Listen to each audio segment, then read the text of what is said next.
What's good, y'all? Hope everybody's living well and staying blessed. It's your boy Marcus B. As always, I'm joined with the one and only Mr. Evan Simmons. New guy Chris isn't here. You know, he's still got a real job, so he's missing out on this time while all the teachers are on summer vacay. So we had the one and only Mr. Marcus Duran sitting in with us for episode 87 of Holla at Me with yours truly.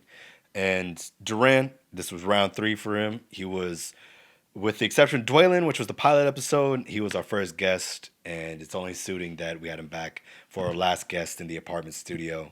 As y'all know, your boy is, if everything goes well, by the time you see this, all about in the house, and in a couple episodes, we will be recording there. But me and Duran, we kind of recapped the year, how life went, how everything fell, what we enjoyed, what we didn't, all those things. It's always nice talking to this dude.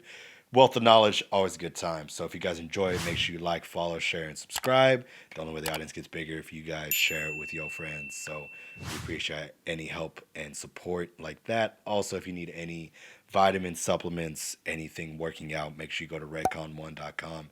Use promo code T20MarksB under tier operator, and you'll get an extra 20% off your order, and you help support the podcast so that we can keep this running and all that. If you guys enjoy, not if you guys enjoy, that's the outro. Hope you guys enjoy the episode. Peace.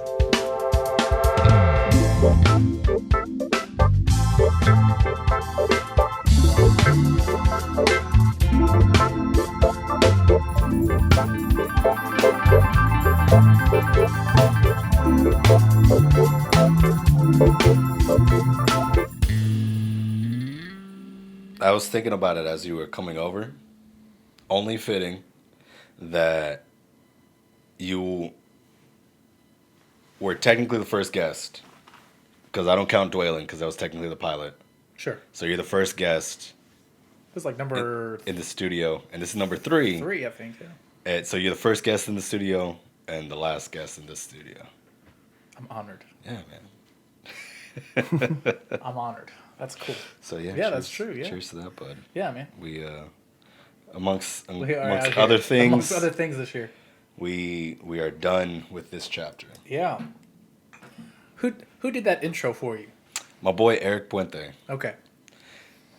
He like sampled something, or is it like all him? All original? him. Wow. All That's him great. MIDI. And I haven't talked to him about it, but Connor has talked to him about it. And like just somehow that's the most impressive thing that he's done, MIDI wise. Because like, that's awesome. I thought he was really into it. That's why I hit him up. Yeah. And then he just said yes.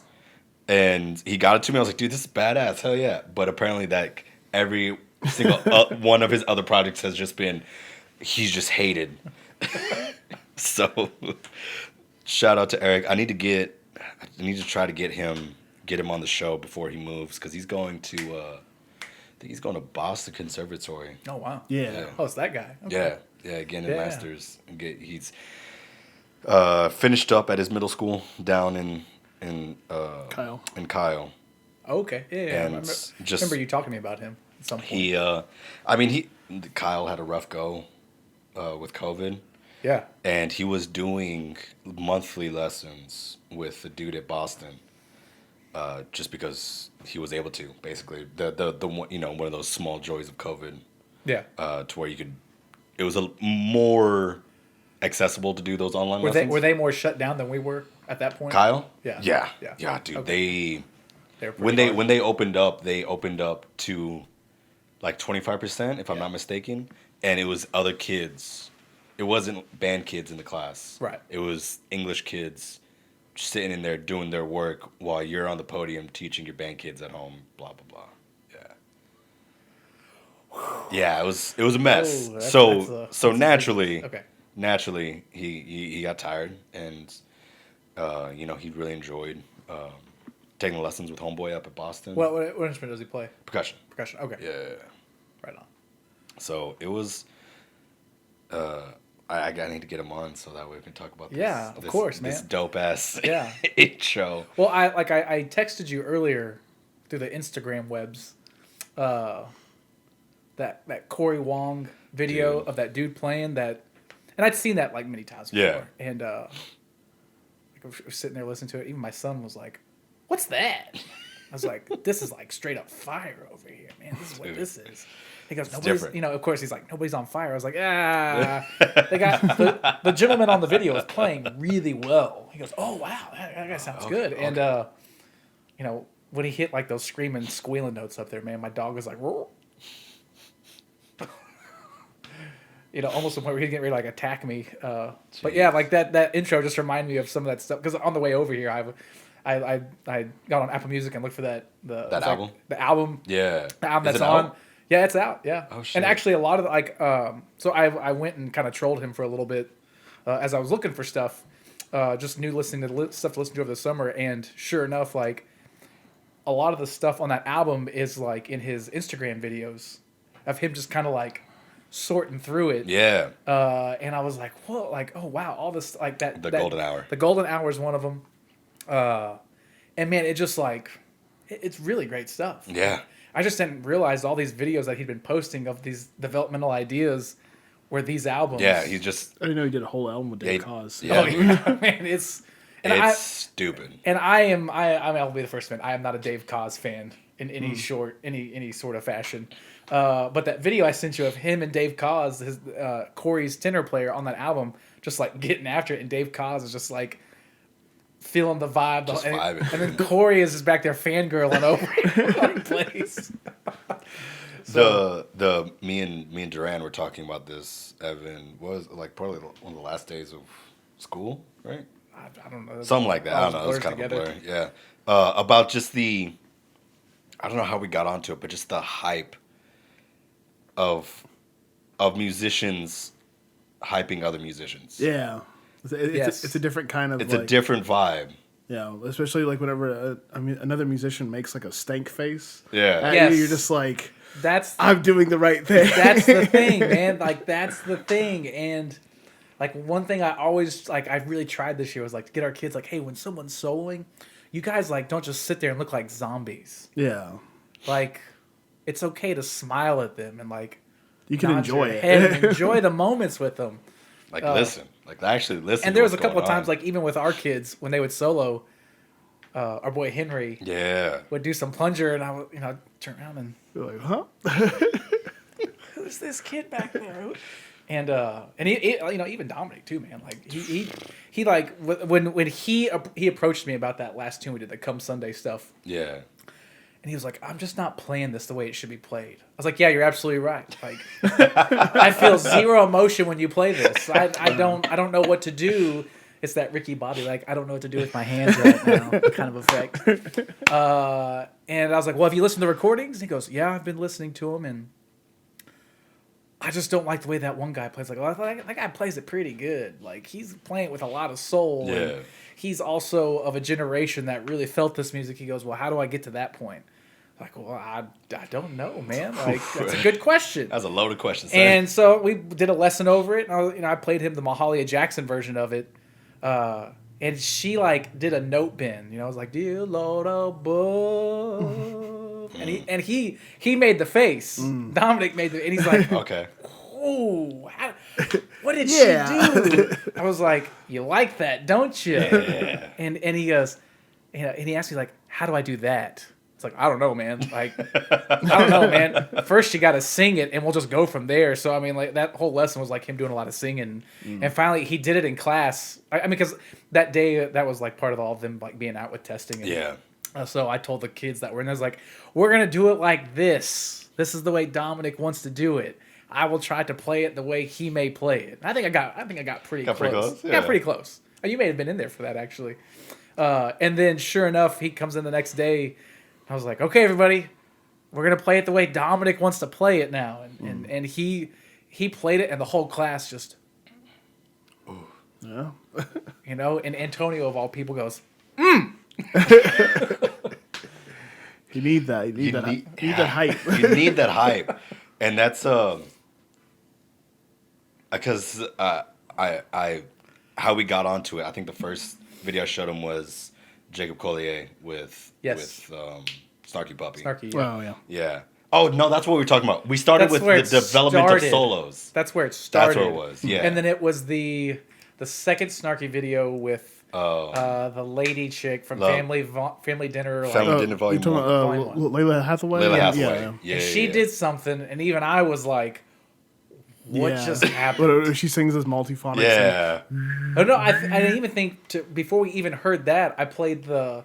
So I don't think I told you this, but like I've been waiting right. for Yep, this yep, set of yep, charts to be released, or I've been like scouring for versions of it. And I even emailed like Sherman Irby, the lead alto guy yeah. of Jazz at Lincoln Center. I was like, where do I get these charts? And he's like, oh, like we don't. They're not really published. I just kind of scribbled it down and gave it to the band at the concert or whatever. It's like, well, that doesn't help, you know. And it's Baba Black Sheep. Okay. And it's literally just the bluesiest, the most swinging. The drummer's just, and I was telling him, I was like, well, just listen to the cymbal player. Listen to I guess he was a cymbal player on that. Yeah, it He felt like literally- this is a simple player. He literally just swang a quarter note so hard, and then The entire time, just quarter beat. I mean the trumpet solo was great. Like don't get me wrong, I forget who's on that. It's live in Cuba if you want to look it up. Yeah, I'm trying to see. The Jazz at Lincoln Center Live in Cuba album. And it's on a different album called Jazz for Kids. But he just took Baba Black Sheep and turned it into like a minor blues. And that's where it started. That's where it started because he played something Before- and you heard the whole band go, whoa, whoa, whoa. You know, there it is right there. Get like about halfway through that because it's a while before you like. Yeah, it just kind of grooves. We'll let that play in the background a little bit, but I mean, you hear like all that stuff, and just the ride cymbal. It's not moving at all. It's not gonna stay going right nowhere. Yeah, but you can feel that in the bass, just a doom, doom, doom, doom, doom, ding, ding, ding, ding, ding. It started. We were talking about the Blues for a Kill Cat. Yes. And how the development of solo. That's how it started. We got there, then he showed me this, and the development of the solo is stupid. And I showed him the Jacob Collier with Snarky Puppy, yeah. and how his development is just stupid. But the drummer on that like made the face, you know, the lip curled. He's like, oh Yeah. The dude next to him is like, yeah. Corey Henry on the on the synth, you're just like, my favorite example of that is Corey Henry solo on Lingus. Whenever Yes. what's his face like walks away from his keyboard because Yep. he's like, I can't even handle what he just played just now. I love that. yes, yes, and it's because one our young cat Mikhail, man, our young trumpet player on Blues for a Kill Cat, he was playing some stuff. He had some really good effect type stuff because he really loves that plunger effect. And Mikhail, man, like he's gonna be like a star, and you could hear all this Charlie Parker bebop. yeah, he's behind Mr. it. Bebop, 100%. Yeah, he's all about it, and I've been like, we've slowly been like, slow down, slow down. Can't do Space. double time all the time. I was like, you don't have to double time everything. between the I was notes, like, son. slow, and he's making strides with that too. But yeah, just that's where that whole conversation Yeah. just kind of started. It's like I walked in, I was like, how do I get a kid to do this? Yeah. And I played it for him. He's like, I don't know, man, I don't even know what to say to that. I was like, I know what to say. How do I get the kid to be convinced like this is a quality solo? Yeah. This is a quality rep. Yeah. Not, hey, let me play this over all. Really cool, Mikhail. Time and place. No, but he'll be a star, man, because like Hell yeah. the state jazz etude is based off that type. It's the Yeah. confirmed etude Yeah. confirmation. So like he'll Is it really? Oh, Jesus. Yeah. yeah, and we've started like digging into it, and yeah, he'll be fine. He will be. I think he'll make a lot of noise this year. He caught a lot of people's attention, and I think once we go back to normal, Hell yeah. when we're all in the same room, he Gonna make some kids sweat. He will definitely make some kids Like, sweat. whoa. He gonna will go from like definitely. 8th to like 5th because Yeah. those in between kids are gonna be like, what? Huh? Yeah, it's wild. But yeah, that's where that all started. That's It's just where it like, started, that's right. how do I get a kid to do this? You know, and I And this was another idea that I was thinking about is that culture I feel like is more ingrained in the dance world. think you're right. And I want to know why. Like why? Like actually, I that's the question I started with, but I think it's because music has that Western formality. So even when you're not in that said concert band setting, where like you don't get to like if you're sitting there playing Mahler 5, you have to just play Mahler 5. You can't really like No, give somebody a stank face. No, I you can't think, give the low brass a stank face. No, I think you can, like to a certain extent. I mean, I really think I think that really does like translate to a lot of things because you just, it's not going to be the stank face that. Yeah, it doesn't. Have It's a different level. That's what I mean. It's a different level. You know, Yeah. it's one. If it's Mahler, you know, you're like, oh, oh. You'll get like You get that slow and down. Like, yeah, I just nailed that. get the acknowledgement of the people behind you, just like, yeah, all right, Yeah, all right, like- all right, tuba, all Yeah. right. But it doesn't have that. I agree.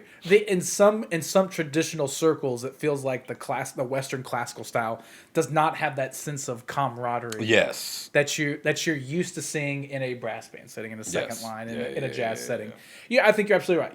You don't have that sense of it. But nobody. I think everybody in that situation, nobody's going, I hope this fool messes up in a second, man. He was 10 minutes late to rehearsal. I hope he chokes on this. Nobody's ever thinking. At least I hope they're not. You'd hope not. I would hope not, because if they're not, if you're watching at home, kids, like, you should never think that way about your peers. Like, anytime somebody has a solo, you're definitely like, this dude's about to nail this. Murder. Hey, man. Let's go. Check this out. It's You know? supportive, And if rather not, than- you're like, Right. here it comes. Get ready. It was a- Because you want that mentality behind it. You don't want. Actually, I was just listening to Mahler too. I woke up to this today. Hell If yeah. you can believe that. Like this is the classical example of stank face, I believe. Let me see. Did I pass up? Oh no, I passed it up already. Let me see. Where's it at? There's I mean, that clarinet guy right there, man, just like laying it down, dude. I mean, he's that dude right there in the bottom corner. Yeah. I mean, there it is, guys. We got it. Sawing away on that violin over there. Look at that dude right there, man. Cymbals, dude. Like, I just nailed that. There it is. Cymbal guy. He's ready, dude. The Just cymbals are pumped. primed. They're Just primed. pumped. Look at him go. Oh, no, hold on. Watch the lady in the corner Yeah. right next to him. Watch her face. Watch her face. She's like, Yeah, the soft smile. Yeah, That's right. Yeah, that's the classical version. I that's a think. classic. Now, but now look up Bad and Bougie choreography. No, that is the absolutely like, it's like, I feel like it's a light version of Antonio. Just that top one, yeah. Let's get to the actual.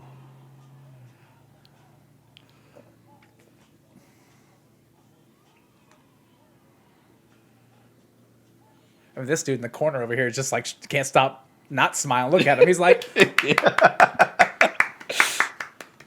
Oh yeah, they can be more expressive with Yeah, the it's face the and stuff, it's yeah. the vocal. Like as soon as you click play, you just hear people screaming. yeah. But I mean, that's what you want in an ensemble. You want Right, You yeah. want that support at all. I know, like, we're all directors in here, and we're like, if I swear, if you play that note wrong one more time, I will come off this podium. I don't know what's gonna happen after that, but I will step off the. We're gonna have some words. But like, yeah, you want those kids to like, yes, that's it, right there. And as emotional as this year has been, because I've come in there and almost like bawled my eyes out to you on a daily basis about a lot of these kids. Fine line between bawling and wanting to punch a hole in the wall. Well, yeah, I mean, yeah, Both but- ways, both you and I. Both. But I mean, more so like as the year has slowed down, and this might be like the most introspective I've ever been in my entire life. Professionally, Okay. because normally I'm just like, that year's done, on to the next one. Yeah. But I find myself just this year going back, and because I had to play on the last concert with the jazz band kids, it's a different level of involvement. Because normally, I'd just be directing that's fair. traffic. I mean, Yeah, because yeah. my plan for that concert was, I'm literally going to just start the tune and walk off to the side of the stage and just sit back and relax and enjoy. And I couldn't do that, and so I had to sit down and play with them. And I was like, oh man, I really gotta like to know these pieces. I know them, I had to make sure like I played them at a level that the kids would accept. Yeah. Because man, they would rag on me if I played something wrong. Oh, they would never let me not hear Come it. on, Mr. Ray. Yeah, they were like, oh man, like who was it? Baby Spice and even Ginger Spice. Be like, are you aware that a half note gets 2 beats? Oh, Jesus. Are you aware I can fail you right now? And I, and like I would get an email right before an entrance, and I would like take my phone, take it out of my pocket, set it on the stand, face down, of course, face down, of course. And they were like, you hear this? Is your phone out in rehearsal? And it's them behind me. It's them behind me ragging on me, and I was like, shut up. And they're like, you missed your entrance. So like, I mean, That's awesome. that camaraderie is there, to bring it back where I was going with it, to sit in that performance with them. Number one, all kinds of feels because former highlighter.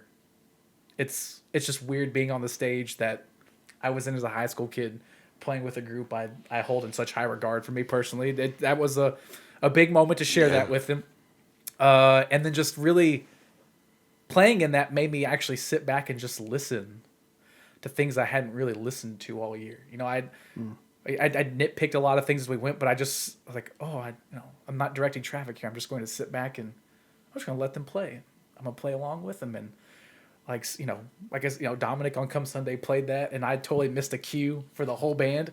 Cause I sat there and was like, just listening. Yeah. Like, oh, you nailed that, dude. Like, and I if I had looked at him, I would have cried.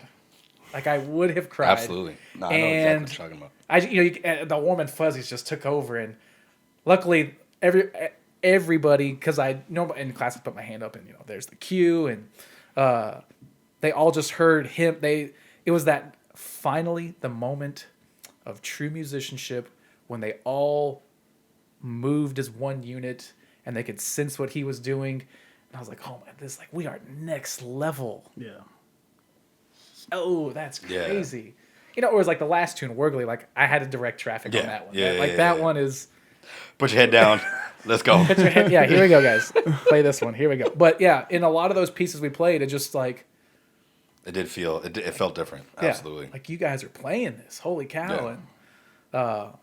And, it is what it is. It's a nice way to like send them off this year. And that was just a really special moment. Like that really was. Like I said, I've been very retrospective these past few weeks of, frequenting all the graduation parties and having to tell those kids goodbye and, here's your gift.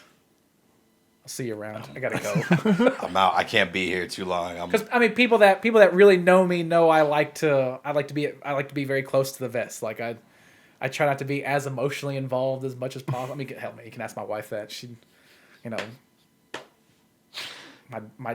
I hope this doesn't happen. My dog could die tomorrow, and I'd just be like, well, he's gone, and I will have my moment alone in private. Yeah. Because I don't like to wear the emotion on my sleeve, but in those moments this year, I was like, wow. And again, you're the one that brought this to my attention. It was one of those, hey man, like at least we get to play. At least we're getting to do this. Yeah. And that always kept coming up over and over again. Yeah. I hear a kid complain. It's like, hey, we're getting to play, man. Like, what do you have to complain about? Oh, this teacher. I was like, boy, you get to see that teacher. I don't really see what the problem is. Like, you could not do that and just be a ghost on the internet and not do these things. Blank face on Zoom. Yeah. And that's, it just, man, it was a lot of those introspective moments this year to where it's like, is this the right move? Yes, this is the right move. And then, now seeing it come to a full close wasn't a bad year. Was it? It wasn't a bad year. It wasn't. In the it was grand long. scheme of things, man. Yeah, it was just long. God bless was it long, but it wasn't a bad year. And I'm still up at the school, doing some stuff here and there, just finally tidying some things up, putting stuff together. Like, here's what I want for next year. Now, because I'm not like this year. Now it's, this is next year's next. This is the next stuff. So, but just doing some organizational stuff on my part to kind of figure out what's what and make sure I know where things are for going into next year and be ready, man. I guess I can say this. So we bought some music. Yeah. That Jazz for Kids is one of them, which man, it's a great album by Jazz and Lincoln Center. It's all the fun Baba Black Sheep, Wheels on the Bus, Pop Goes the Weasel. It's all just children's tunes. Yeah. La Cucaracha, it just written for fun charts for a jazz band to play. For the best jazz band. For the best, for one of the best jazz bands in the world. I mean, Yeah. but we're gonna give it a go and try to do some children, like particularly geared at children's concert, my kids' age and stuff like that. Yeah. Get them out into some of the elementary schools. Maybe do like some side by side rehearsals with you guys at the middle school level and just get everybody playing. It's all these tunes are just they turn them all into blues. Yeah. But it's like blues. Hey, here's a blues in G minor. Here's a blues in A. Here's a blues in C. And it just gets you comfortable with that stuff. But the one I am excited about is for the Belton game, because me and my love for that special town across the river. We may be rickrolling the Belton band. Or the Belton High School football team. Just in general. Just Belton in general. Belton as a whole. So I found a great arrangement, Never Gonna Give You Up, and we're gonna see how that goes. It's gonna be awful. I'm super excited. Oh yeah, it'll be terrible. Oh It man. will be fantastic. So things like that. That's now that I have kind of shut the door, really slammed the door on 2020, 2021. Now opening it up is like, let's see what comes out See how of. it goes. Let's see what comes out of the. See what comes kind out, of yeah. what we've hit reset buttons in a lot of things and see how it turns out from there. So I'm excited about it. It should be a good time. I'm excited about the year. I'm definitely nervous about the year because it's maybe it's just the youngness in the teaching game. Yeah. But just or if it just happens, there's just a lot of emotions that going along with the way that this year ended. I don't know if I'm gonna have that emotional investment in every single graduating class. If it was just this one particular class, if it was this class and the year that it coincided with, it's hard to tell what. I think you may have a little bit of both. I mean, because some of the kids that have kind of come through, we've seen Ashton, and I've made it a point to just kind of always reach out to him and just, hey man, if you need something. Yeah. I know I say that to every kid, but when I do tell a kid that hey, if you need something, here's my phone number, call me. And that's never just an empty gesture. It's no, I'm for real. If you need something, call me. I will. Yeah. I may not answer the first time because I'm screening my phone calls, but you shoot me a text first, hey, can we talk? And then I'm usually pretty good about that stuff. But I had, we've seen Ashton quite a bit, and so I always just kind of check in on him, make sure he's good with everything, and he'll be fine. I'm not worried about him at all. He's going to do great things. Yeah. I saw Carlo, he and I had some lunch, and he was just, I was like, hey man, so how's it going? What are you doing now? I feel like we didn't get a chance to kind of close it out. And Yeah. he's like, and he's doing great. He had a good first year at UT, and it's just catching up with some of those kids we just normally would, if new guy Chris were here, I know he's doing okay. We didn't get the chance to really check out with them to go. Yeah. Are you gonna be okay? That's a you real gonna be thing. good? So whereas these kids, we saw them through to the end, and it's you guys will be fine. Y'all be all right. Yeah. Y'all will be okay. So. Yeah, I'm interested to see how this upcoming senior class manages. I think it'll be a pretty good one. I think so. There's some. They just had such a wild ride. Well, I was gonna say this is their fourth year with us, so we'll see what it really entails. Honestly. Closing out the stank face thing. Yeah. I think a lot of those kids, they kind of figured it out when you soloed on Spodioti at Freddy's. That was I was in a different place. That I was totally blacked out on that. That was such a moment because just in general, whenever we play anything brass band, I'm super pumped. Yeah. Always. So I'm having a good time. And they were quasi pumped. Yeah. They were because they haven't really brass banded in a true venue. Fully. Yeah. Where they're It's kind of, and in true brass band fashion, it's outside, kind of an awkward setup. Yeah. You guys are behind some poles, and their audience is in a parking lot / next to you. Nobody, they're eating ice cream, maybe eating some French fries. I know I would, man. Yeah. It's not a formal concert, and you could kind of tell the kids were like, "This is a little weird. I don't know what." They just don't they don't know how to. I won't say they don't know how to let loose because we've seen that at football games all the time. They're they know how to. When Choppa Style comes on the airwaves, they know how to let loose on that. But with that, because you'd asked me to play on that, and I'm not gonna lie, it's intimidating to follow up Chris because I think That was his thing. It was. That was truly his. He did, man. That kid always played his tail off in brass band. Hell yeah. And I'm like, I don't even know what you're doing, man. Like, that sounds really good. And some of those kids are like, Mr. Duran, how do you solo over this? Like, I don't know, man. I don't know, man. You just shut your eyes and play as loud as you can. Who cares? Play some, and if it sounds good, do it again. Yeah. And I think that solo was just happenstance because I had a reed that was probably too hard on that mouthpiece. But I was like, well, if I'm going to play this mouthpiece, I know it squeaks on, man. That one's a squeaker for me. And so I just put one that's a little bit harder. And like those kids started playing, I just like started going higher and louder and higher and louder. And I like split tone a note, and the kids were like, oh. Yeah. Like that was one of those things where like again I get lost in like just listening. Yeah. I was like, oh shit, I got a cue. Where are we? Like, I look over at Kerrigan. Baseline. All right. Trombone. Here we go. But yeah, man, But they responded to it because a lot of them were like, "Oh my god, he's playing. You know, and it was great. It was fun. That stuff that was one of those recharge moments. Honestly, for me, that was 100%. a recharge moment because like to be playing in that element again, man, that was fun. Yeah, That was fun. it's just a good time. It's hard to have a stank face. Have boo boo face when you're listening to brass band music. Man. Yeah. It's hard to. It just. And then the kids enjoyed it, and I'm looking at them like, all right, one of y'all's gonna have to take the solo on the next two, man, because I think I gave you everything I got. That's it. I'm out. No, man, that definitely was. So speaking of just the year in general, what were some other recharge moments? I mean, you got the Freddie's gig, you've got the introspectiveness of the last jazz concert.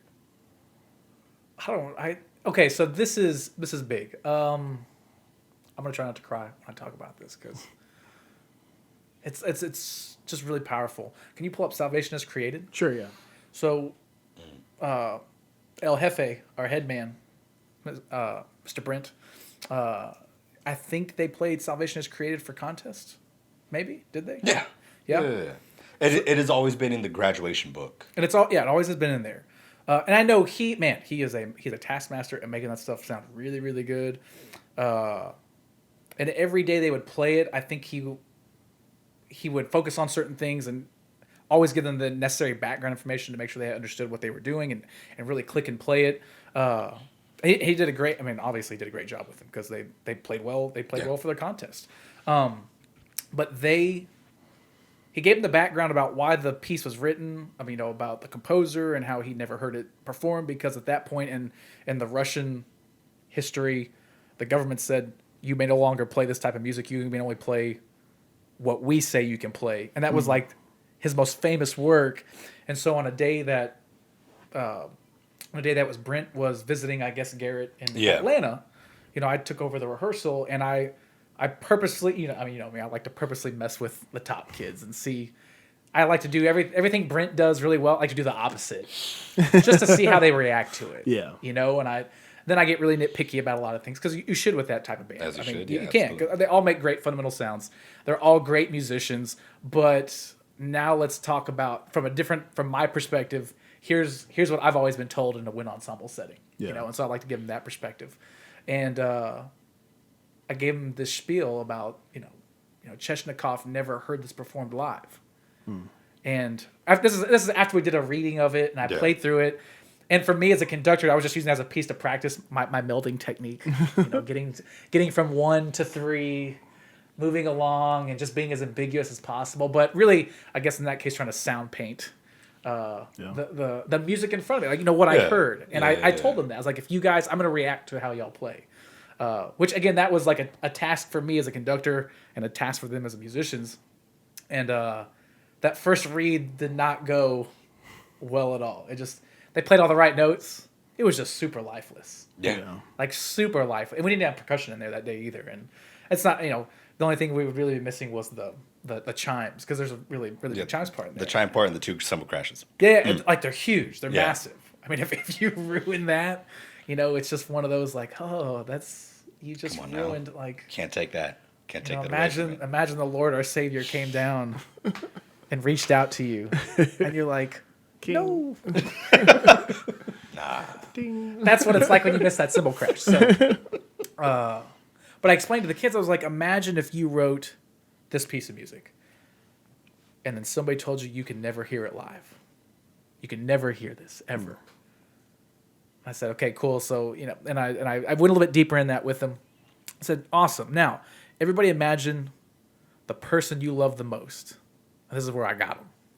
Because it got me too, because I choked up as soon as I started talking about this. I was like, imagine the person you love the most and you were told you can never see that person again. And I don't remember who it was. They raised their hand. Is this in the physical world or the spiritual world? I was like, permanently. Both. And a lot of those kids kind of like, oh, well, hey, I'm going to play this, then I want to make sure that my feet are flat on the ground, I got good posture. You start seeing some of the kids like doing their mental middle school checklist. All right, he said to make sure elbows up. Yeah. And I was like, no, for real, guys. Like, imagine a world where the person you cherish the most in your life, imagine they're not going to be here tomorrow, and you have to explain to somebody why they're not here, but you don't have the reason. And they all just like, and I sat on that for literally like 20 seconds. Yeah. Nobody talked. I don't think anybody looked at it. They all just, because they're all processing. I was like, all right, cool. So let's play the piece now. From the top. And I No, that you're in the spirit. I was like, now that you kind of have a mentality of where you need to be mentally for this, now let's play it. But follow me. Don't move off the first note until I give it to you. And I told him, like, I want you to be like a half beat behind me. So almost treat it like an orchestral conductor. Yeah. And we played through it, and we hit the first cymbal crash moment. They hit that, and me personally, like, I'm just, the warm and fuzzies were like, ooh, like, oh, it's that moment of like, they're watching, they're following, this is great, they're buying into it. And then the next big one, we just hit beat 4 together, and we just froze. And it's every conductor I know has that move where they reach in, Twist. and they take the time stone and they turn the time like that. And they make that face. Yeah. And then they give you beat 1 and you're like, oh, there it is. Yes, this feels amazing. And I like blanked out. I don't even remember what happened there after that. I just remember getting to the last note and I cut off. And I like froze. I remember like kind of just standing there like this, just froze. And I look up and there's like almost like not a dry eye in the room. And like me personally, I was like, how many of you thought about the person you cared about the most while you played that? And they all raised their hand, and a couple of kids are like,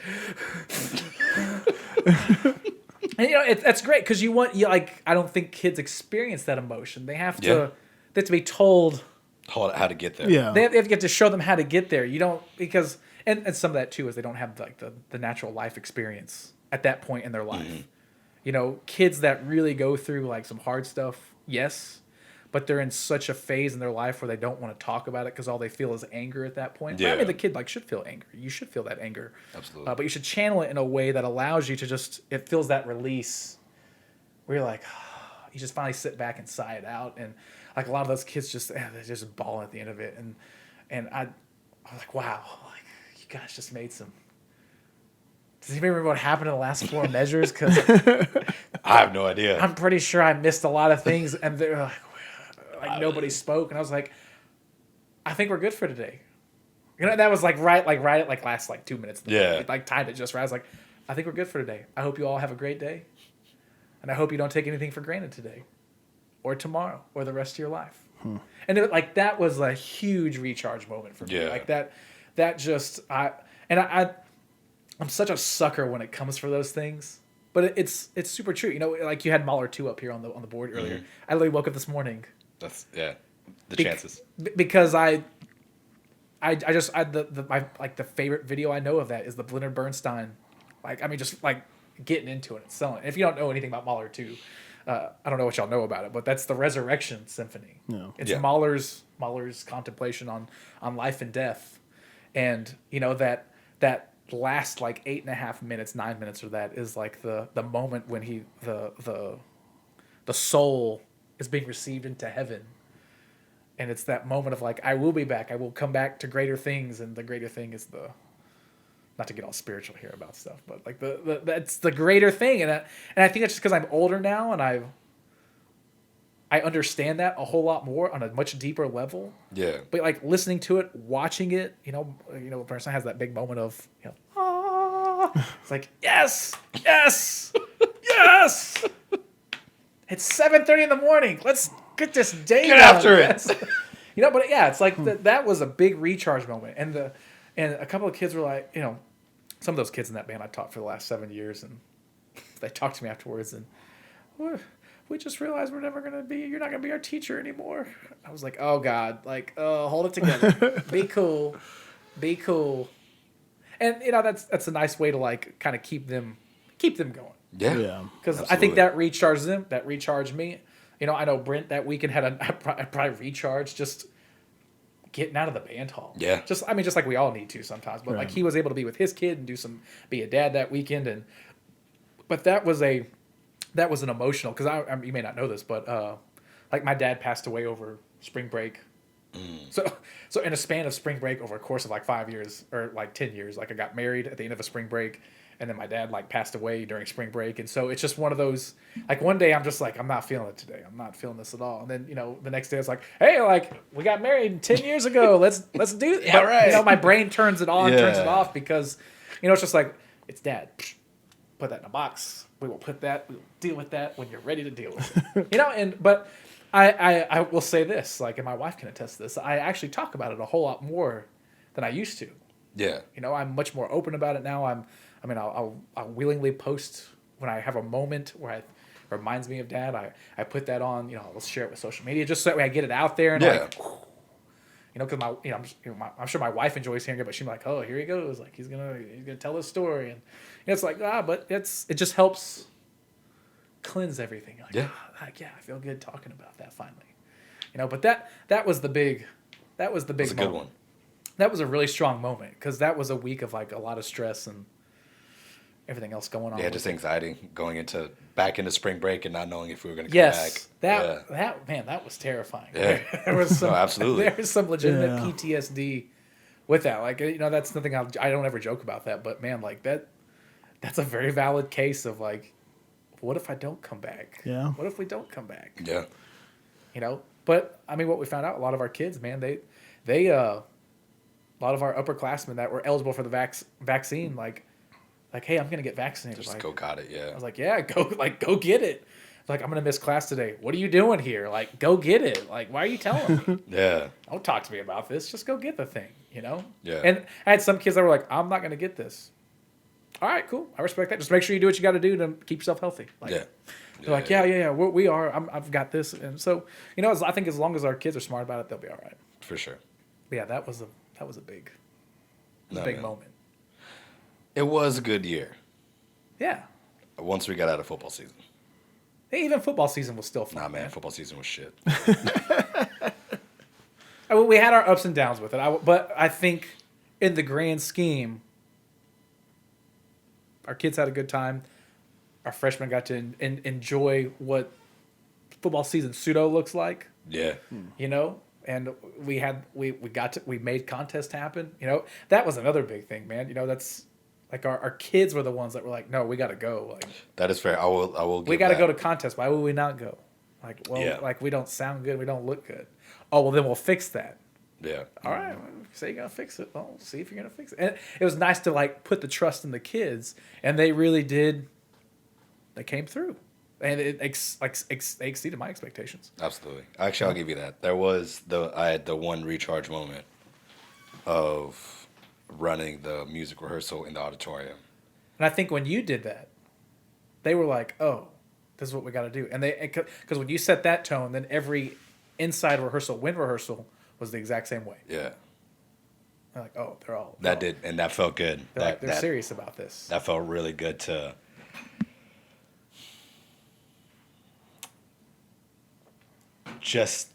That was the first time anything marching band had felt normal. For even though we were inside the auditorium, maybe it was just because I got used to being in the auditorium teaching for that entire year, give or take. But yeah, just doing when do we cut off? Yeah. Do it again. And you know, it only took like 4 reps for them to go like, Yeah. no, I want you to stop on the downbeat of here. And then by that 4th time, well, I mean, because like you did that the first few times, like, no. When I say I want you to stop, touch the downbeat of where your next step off would be, that's where I want you to stop exactly. And then they got it after that. Yeah. It was awesome. Yeah. And then it was just 2 hours of just like really clean rehearsal, and just felt good. Cleaned up a lot of stuff, and when that was one of those things like I was really impressed with myself afterwards. just 2 hours of just nailing. Like, oh man, I'm a band director. I just killed that. I just killed that. Come on now. I think like Esther came up to me and she was like, That's the tone. yeah. She was like, yeah, dude, thanks. Yeah. And I was just like, and I was just like, that's a weird thing for somebody to say to me. Like, that's just what a rehearsal is. And I thought it was like, oh shit, no, that is not what the rehearsals have been at all, due to X, Y, and Z. Yeah. Damn. Okay. Hell yeah. Yeah. It felt. Yeah, I'll give you that. I think all the staff, I think all the kids were, because then like our student leaders felt a little bit more empowered to go.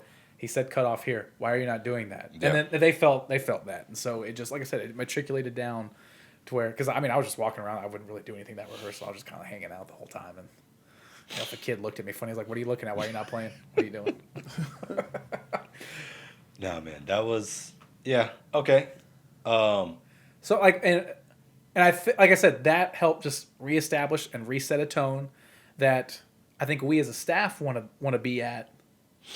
That way they know. Yeah. Now going into this year, we can go, hey, here's what when we were working on this. When we're doing show music. Play from here to here. Play this chunk. Stop on the downbeat.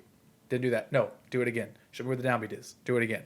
And then they, takes that 5 minutes to fix that, and then boom, they got it figured out at that point. We've talked about it almost all the time. We talk about teaching. It's just like the different type of patience it takes to do it effectively. But you say that, I don't think I'm much different like when I taught middle school. No. Sorry. You know what I mean? Sorry. So absolutely. You're right. That's what I'm saying. Is to be an effective middle school teacher, you need to be okay with saying, no, that was wrong.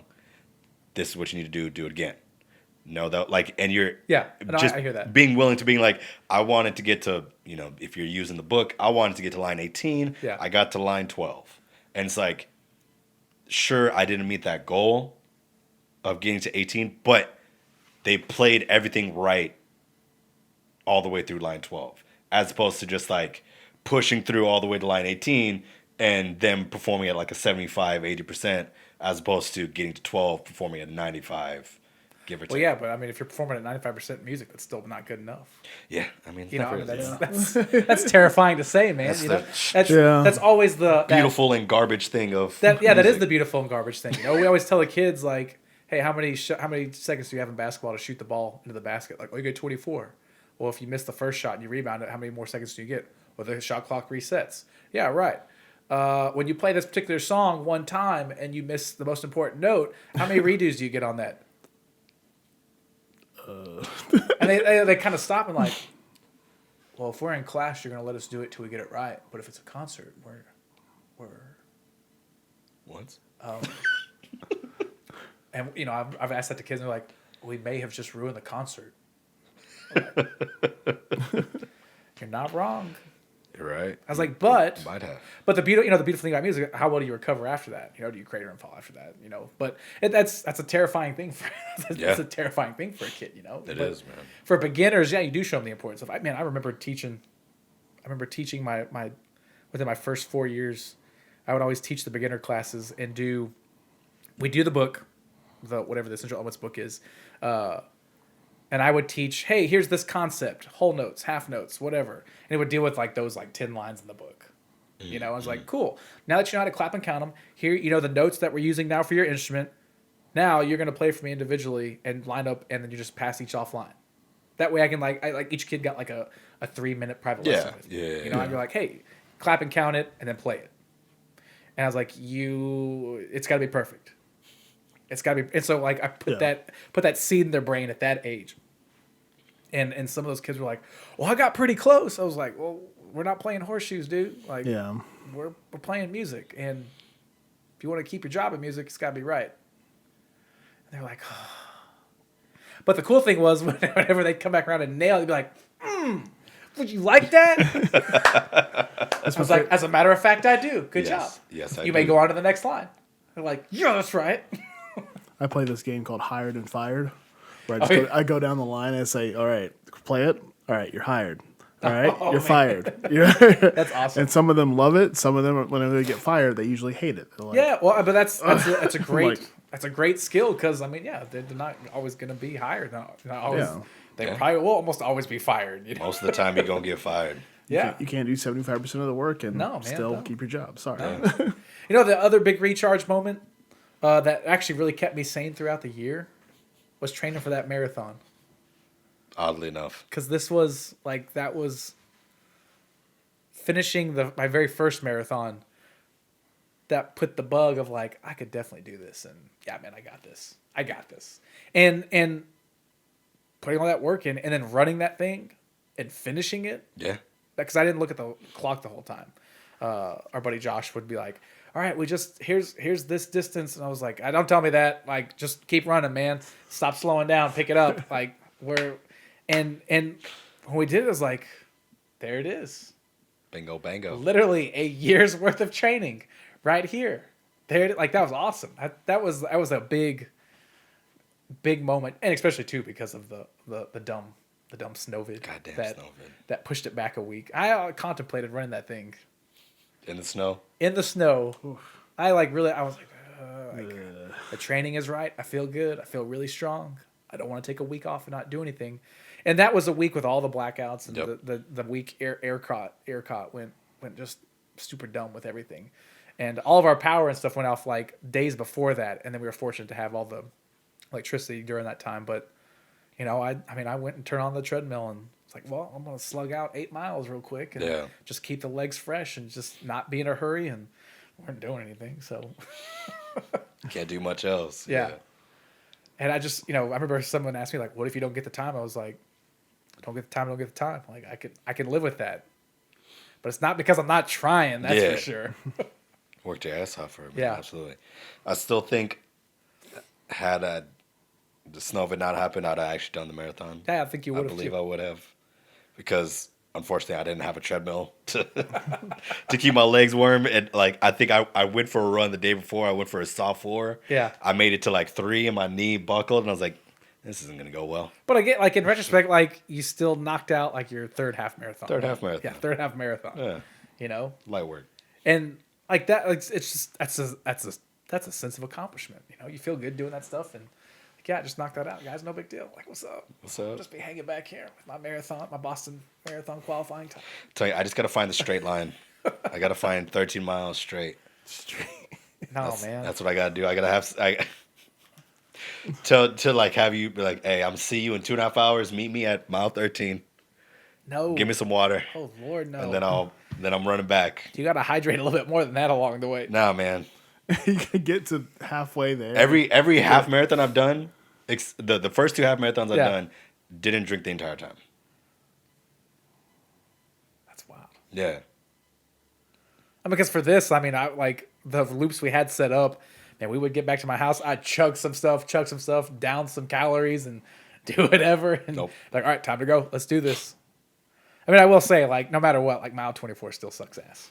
Like, no matter how fast you're going. At that point, you're like, oh, F, 2.6 to go, or 2.2 or whatever. Like, Yeah. like your arms are like, are we done swinging yet? Like, can we stop? Can we just? I stand by it. We front loaded that thing so heavily Yeah, y'all booked that I think the Crazy. half marathon was under an hour and a half. bananas. And then when we hit like the 50K at that point or whatever that is, or I don't know what the Ks are at that point. It's when we hit a certain thing, he was like, all right, if we just hold this pace, we'll make it. We'll make it under 3. All right, cool. Great. Here comes the last hill finally. Oh God.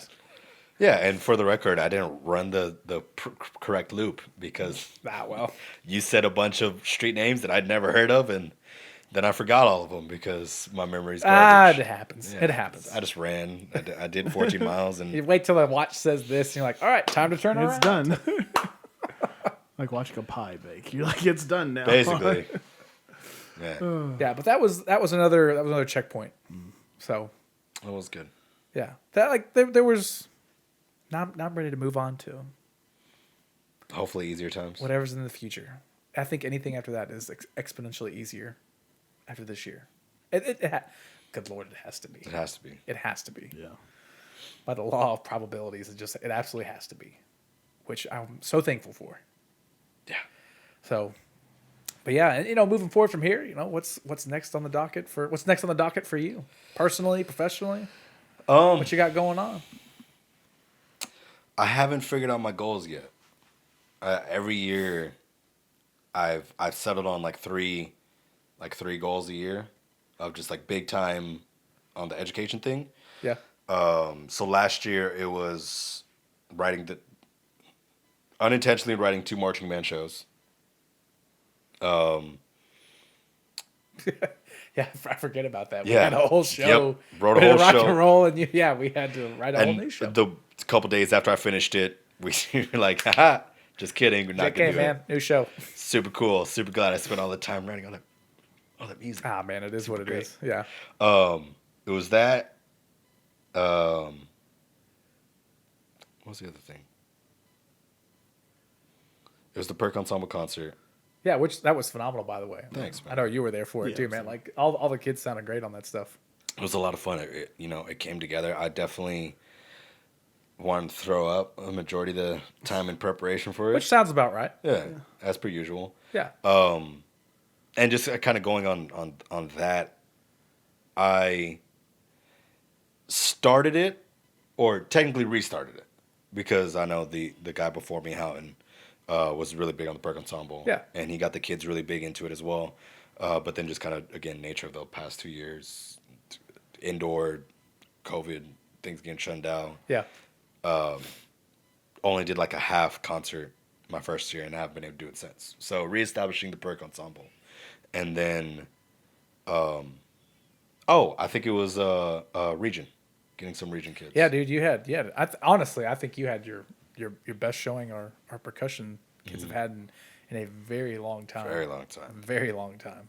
Had 4 kids make the Region band, 9 kids get one at solo ensemble, And you had like 5 that got ones at state. 4 or 5. 4 or 5, yeah, which is great. Yeah. So That's phenomenal, man. yeah, no, I feel really good about that, and that's what I'm trying to figure out is like, what's I mean the easy one is like, now I made 4. Just repeat it. Yeah, I got if I got There- 4 last year, I got to get 4 this year. There's your standard. Like, Yeah. all right, guys, we got 4 in last year. Who's now coming up to do this stuff? And who knows, man? Yeah, I mean, I've got a couple people in mind. I mean, we got the one kid Heinrich, Yeah. who did it last year, and he should be able to come through again. But I mean, I'm having to write a show again. Well, I get to write the show again, but this year just different circumstances. Yeah. I don't have the personnel that I've been used to. Talking front ensemble wise, super, super young. Yeah. Having to consider drum set, guitar, bass guitar parts, a legit piano part, not just a synth chord. Kind of. Yeah, sorta. legit-ish. Yeah. But I mean, more so than it has been, Yeah. where it's just kind of like watered down versions of the other keyboard parts, and then having to write a drumline book that doesn't have quads. Yeah, that still trips me out. Like that, and I don't that just like blows my mind. But I mean, like you look at it, you talk about the young kids. Like to me, on the opposite end of that spectrum, the exciting thing is like, okay, who's gonna like step up? Because somebody Yeah. will go like, well, I could be that kid. I'm pumped for it. I'm about to do that. Yeah, I want to play that. I think there's enough kids in the mix that are Yeah, I think so. they're about it, and I mean, I had two of my girls come up on our last football game, and they were like, We get it. we get it. I'm a we're gonna come through for you next year. Yeah. And I was like, That's usually All what right, it takes. hell That's yeah. usually what it takes. yeah, You know? And you as a teacher, you're just kind of like, why didn't you realize that 5 months ago? Yeah. this you year would have should've been realized better that had you before. realized What are you that. doing? You'd be a whole lot better right now. Right. I would have 6 kids in the region band Yeah, if you realized that 5 months ago. But I mean, it's they have to get to that point on their own. You know, like Yeah. I do think I have been teaching long enough now to go. I can show all these kids all this cool stuff. I can say the exact same thing every single day. Something just has to click in their head and go, "Oh, that's what he's talking about. I get that." You know, they're like, "Hey, like, I get where you're coming from," and you're looking at them like, "Really? Now? What did I say? What was the cliche that of teaching? Teaching is just the art of saying the same thing 100 different ways. Yeah, it is." It's Or just- you hire the mysterious guest from outside of town, and they literally say the exact Say the same, exact and the same kids thing. are like, "That's so revolutionary. My life has changed I forever. can't believe you're the only person to ever tell us to end the phrase with our breath and not our tongue." Whereas you're back there just like banging your head on the wall, or and you're the stick and pull the sound from the board. And they're like, "Let's get this guy out of here more often. He knows what's up." Maybe it's just because we look defeated all the time. Maybe. I don't know. I Maybe mean, I try not because- to look defeated. I always try to be like, have a smile on my face, even if I'm having a bad day. Like, "Hey man, how's it going?" Like, "Oh, I'm good." It's like, "Everything go okay?" Like, yeah, that's good. "Did you practice?" I was like, "Well, I'm not gonna be mad at you for not practicing, but I will be mad at you in a little bit when you miss that part." That's a good clarification. I don't hate you for not doing your job, but I'm gonna hate you because you do your job poorly. You know, you are right though. I mean, we do explain the same thing 100 different ways. The same is true for parenthood. If not, that's even worse because that's your own kid. That's your own blood. Right. That's not somebody else's kid. That's your own blood. I say that because I have a 7-year-old. Yeah, you've been Doesn't going through quite it. understand it. You've been going through it No, lately. hey, shout out to him real quick, man. All A's, Oh yeah? first grade, Hell crushed yeah. it, destroyed it. Nice. We're coming for you, second grade. Be ready. Let's go. No, he's phenomenal. And the crazy thing was, so for a time period there, my kid is not a wild child at all. Yeah. You could tell he's super comfortable with us when we're at home. Both of our kids, super comfortable with us. And so they will literally do all those annoying things at home. And I remember asking his teacher, I was like, "Why does my kid do this, but he doesn't do it for you? Why is he only doing it for me?" You've seen him, man. He's like a yes sir, no sir kind of kid, and always. I mean, we always make sure he's polite, but he's starting to see now because he's integrating with other kids. He's seeing like, oh, well, if I actually use like good manners, like people will just be genuinely nice to each other. Yeah. Again, raising a good human being. And but when he's with us, he's like, "Give me that." And I was like, "Hold up, what?" Stop. Pause. Hold on. Pull it back. Yeah, like rewind this real quick. What? He's like, "May I please have that, sir?" "Oh, I just misheard you the first time." "Yeah, here you go." My fault. I'm going deaf. I apologize. Making I sure. apologize, young sir. Make sure you hear the right thing. And when we asked his teacher, his teacher just told us, like, "I think he's just so comfortable around y'all that y'all will love him no matter what." Yeah. And what is that? It tugs on the dad string. I was like, "Oh, damn it!" Like, all right, yeah, you're absolutely right about that. I will love him unconditionally. Yeah. But like, I mean, I am definitely not above like bribing a kid. Yeah. So like with him, I was like, hey, he's a super Lego nerd, which is great because I think he's getting into that engineering side of a lot of things. Yeah. And so of course, we watch Marvel movies nonstop. Tomorrow we'll be watching Loki, episode 3. If you haven't been watching that yet, Caught episode 2 yet? No, the kind of oh, it's a good one. It's a good one, man. How am I It's a still good one. ahead of you, son? I've been watching Harry Potter. I've been, Yeah. Hey, understandable, but like it's a good one. I mean, it's a great series, and he's so like for the 5th, 6 weeks he was like all A's but 1 B, and of course that's when we were walking through Target, saw the Avengers Tower Lego set.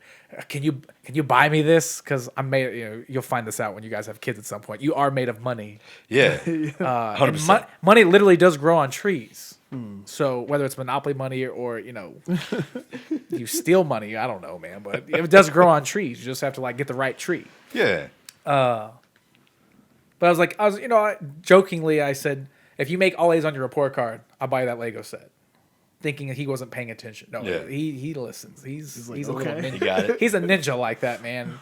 And sure enough, I'm not that parent that checks the grades all the time. But he called me from mom's phone. It was like, I made all A's. When do we get that Lego set? Nice. And Oh, I was yeah. like, let's verify it when I get home. Let's verify Double it check. because 6 weeks does not close until 5 o'clock, sir. Like, so something could change, and I don't want to take that back, and you get mad at me. And sure enough, it was validated, and that kid was like king of the world walking out of Target holding that thing. He told the cashier, he's like, I'm getting this because I made all A's. Yeah. Have you made all A's? I mean, just calling him out. I was like, don't be rude. He goes, I'm not being rude. I just want to know if that kid, I want to know if they've made all A's before. Because it's really cool to make that stuff. True teacher's kid. Hell yeah. The best kind of nerd, right? Yeah. And so, he's getting into all that stuff. And so we put together that Avengers Tower. I did. But he like laid out all the parts. He goes, you're gonna need 3 of these, Dad. You're gonna need 6 of these, Dad. I was like, do you want to put this together? Oh no. This is beyond me. I can't do it, but you got it. But and he has he definitely has my quirkiness in terms of like when I asked him like, do you want to put this together? He's like, well, my job was to make the grades.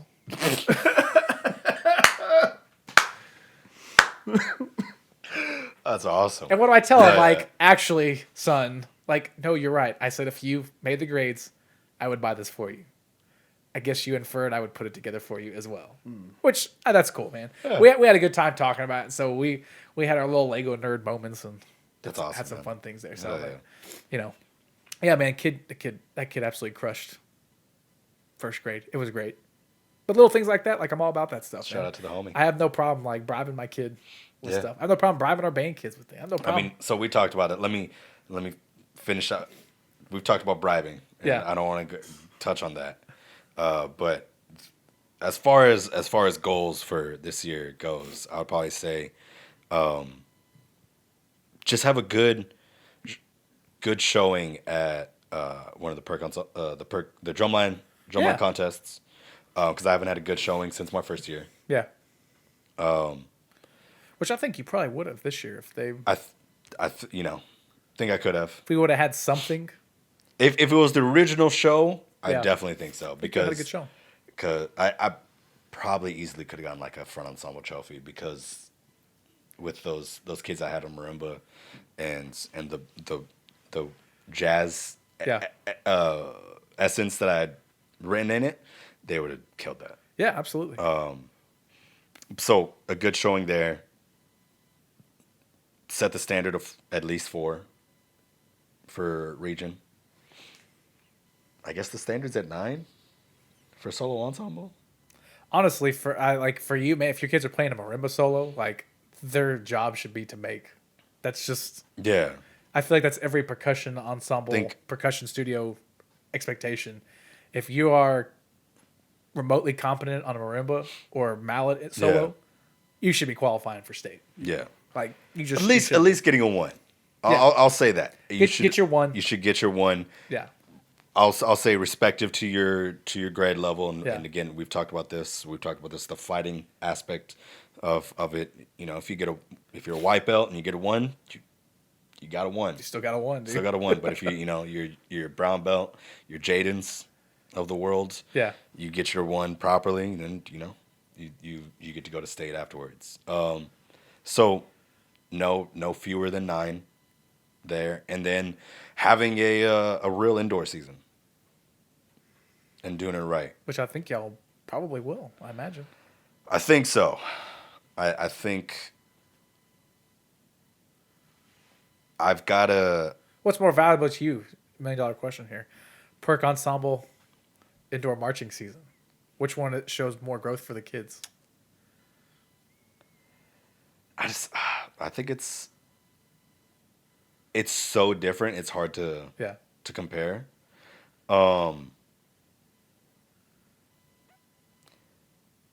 and that goes down to programming, Yeah. right? Because the argument against indoor is your kid on base 5 is playing base 5 the entire year. Sure. Your kid on rack is playing rack the entire year. But you don't, those same kids aren't going to be getting those super beefy parts in perk ensemble either. Yeah. So, like they're going to But get. you find the right rep, like I think you did this year. Exactly. You find the right rep. They'll and get a little bit of beef, develop a little bit of hands. Mm-hmm. I mean, I have friends that do indoor, and they like whatever they set for. I think you've done this too. Like, whatever they set for marching season, it flips for everybody going into indoor To some extent. So they will absolutely. literally put the weaker players on their battery just because they're like, well, you got to know how to play that. Yeah. And if that kid got a full 5 months of that, you got to get a full 3 months of that. Yeah. To be somewhat close. Yeah. The programming is paramount to a lot of that. Programming is a lot. So just like more development and I think I'm going to be a little less stringent on how I teach the region music. Yeah. We're going to kind of take these same ideas that I have from this year of doing like the weekly pass offs of like easy things. Yeah. Because I just still got to clean up a lot of things that the kids missed in middle school. Of course. And I think I just had a little bit too much faith in just grasping things over the years that they grasped the concepts accordingly, and just it wasn't the case. So now I've said it before. It's like I'm going to teach you stuff, and it's no disrespect to you if you already know it. If you already know it, then you get an easy A. If you don't know it, you then learn it. You put it in that aspect. So like I've always taught like the Baylor band camps. Yeah. Since I've like been out of Baylor, and literally at that camp when I work in the saxophone room, you literally have like the weakest kid, and then you have like this 3-time All-Stater. Yeah. We're still teaching them the exact same thing, because that 3-time All-Stater may have terrible mouthpiece pitch, but that really terrible kid over here may be like nailing it. Yeah. And I've seen those kids, and I go, hey, I want you to go talk to him about how he does that. Because, yeah, you got fingers for days, but you have terrible tone quality, and his tone quality is better than you, but he has terrible fingers. Why don't you get together and like talk about how Be friends. Yeah, be friends. But I mean, like, no matter how good the kids are, like, it just goes to show, like, and even in that situation, the ego's at the door. Just get better. Yeah. Just focus on that fundamental aspect for that little bit of thing there. So, like, if you're working with your kids and you're like, all right, we're just gonna tap, check your rebound. Make sure the wrist doesn't do this. Make sure this doesn't happen. And you'll have your kids are like, why am I doing this? Like, because you're not doing it right. Because your wrist just broke right there. Why did you let that happen if you're so good at it? Because I yelled at you for an entire year about rebounding, Right. and here you are as a senior, and you still can't do it. And I've seen into the world of how percussionists do those things. Yeah. And it literally is. I mean, some of those things. It's like, all right, we're just going to tap. Right hand. That's it. Until everybody's making the exact same impact. Like, yeah, that's what we do in bandland. Yeah. Like, we're going to make sure everybody attacks the exact same way. Yep. Some things will move on past stuff, but just like you would in percussion land, like, I think we've got the gist of it. You know what you need to work on. When we do this again tomorrow for warm up, focus on that during that time. And you just, you have to kind of keep. That's where that teaching it to the middle. But you always go, hey, genius kid, go help this kid over here. Hey, you do this really well. Genius kid can't do that. Go make them better. I think that's the biggest thing I'm going to miss this coming year. Yeah. Is not that the upper level kids can't do it. Yeah. I just don't think I have as many. Yeah.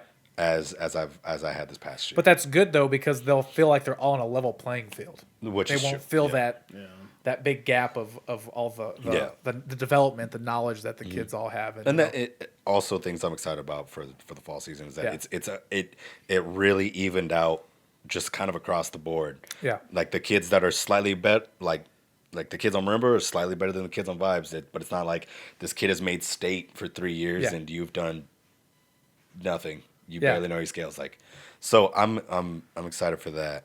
How do you approach your? Do you do a set of 3 goals, set of 5 goals? I don't know. Checklists. I honestly don't tell anybody, but it's a little too late for that. Nah, man. I don't. I kind of stopped setting goals. That sounds terrible to say. But I have like benchmark. That's an even terrible word to say. Benchmarks are terrible. I have checkpoints. Okay. Yeah. You know, because maybe I am at a point in my career where I don't really feel like a goal is what I need to work up to. I mean, to me, I think at this point in my career, every time I hear the word goal, it's, you know, it's if I don't reach that goal, I'm of the mindset, well, I failed. Yeah. What did I do all this for?